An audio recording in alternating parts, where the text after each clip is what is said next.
People often ask us, how do you do it? Well, I'll show you how we do it. In this video, we're installing a chip floor.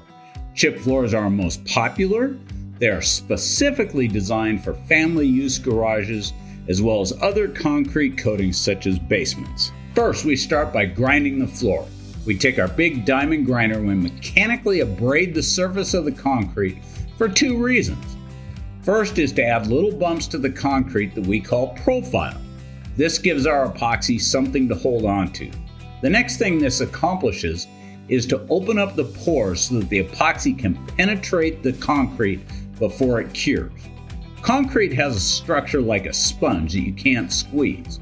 When the wet epoxy penetrates the concrete before it cures, it makes for better adhesion and a stronger bond. Never settle for acid prep before applying a coating to concrete. It just doesn't work. You have to mechanically abrade the surface to get great adhesion. Your floor will be no better than your prep work.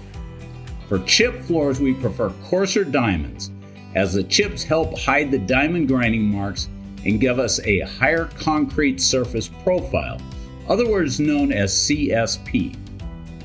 You should be achieving a CSP of 3 to 4 for a chip floor using 15 to 30 grit diamonds. When you finish grinding, completely vacuum the slab well to remove all of the dust. We use our water chip epoxy as the base to our chip floors. It is a 9-pound water vapor barrier epoxy. This means it will hold back 9 pounds of water vapor per 1,000 square feet per 72 hours at 65 degrees.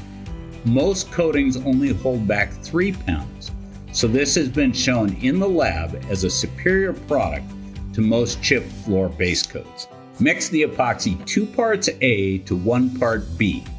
Mix just enough to coat about 3 to 4 inches out from the wall and the stub walls.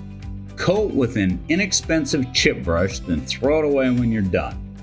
Pro tip: add about 5% acetone to the mix just for the edging. Now mix enough epoxy to coat the center of the floor.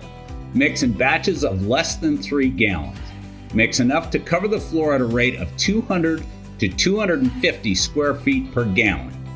Use a drill-powered mixing paddle for 60 seconds. Then use a paint stir stick to scrape the sides of the bucket and the bottom. Then mix with the drill-powered mixing paddle again for another 60 seconds. Once the epoxy is mixed, immediately pour it out onto the floor. If you let it sit in the bucket for too long, it will start to get hot and it will harden. This is a big, expensive mess and one you want to avoid. Always pour the epoxy out of the bucket onto the floor immediately. Now, squeegee the epoxy out as evenly as possible at a rate of 200 to 250 square feet per gallon. The rate you spread it out will depend upon the porosity of the slab, and it will just take you some experience to learn how to calibrate that. Once you have spread the epoxy out as evenly as possible with the squeegee, back roll it with your roller. Use a 3/8 inch nap, contractor grade, 18-inch roller. Roll over the spread epoxy so it becomes very even. Any variances in the depth of your epoxy will affect the finish of your floor. Do not add acetone to the center of the floor if you plan to finish in one day. Acetone will increase the cure time. Now comes the fun part. Pour the chips out of the box into the 5-gallon buckets. Apply the chips to the floor at a rate of 300 square feet per 40-pound box or 400 square feet per 55-pound box. Apply the chips to the wet epoxy so that the floor is evenly covered. From the wall farthest away from the door, look for any wet spots or glare from poorly covered epoxy. Apply more chips to these areas. You can't apply too many chips to a floor. Any excess will be swept up and kept for reuse later. Let the floor cure for 1 to 2 hours at temperatures above 50 degrees. For temperatures below 50 degrees, but above freezing, allow to cure overnight. For temperatures below freezing, do not apply epoxy. It will not cure. When the epoxy is cured, take a leaf blower and blow the chips into the back corner of the garage. Save these chips for use on the next floor. Using a 14-inch floor scraper, scrape the floor thoroughly in 3 directions: north, south, east, west, and diagonally. The better job you do on scraping, the better your finished floor will turn out. Blow these scrapings into the corner as well, but throw the leftovers away when you are finished.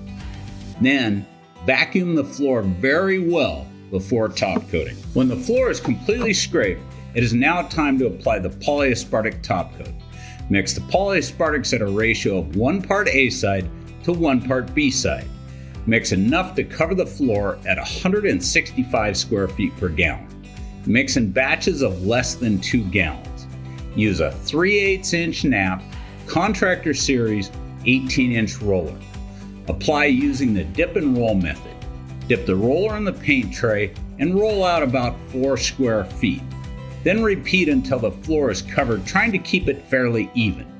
Work hard to make sure you get enough coatings on the floor.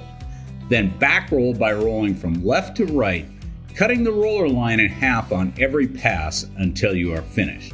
At this point you are done and can get off the floor. And that is how we do it.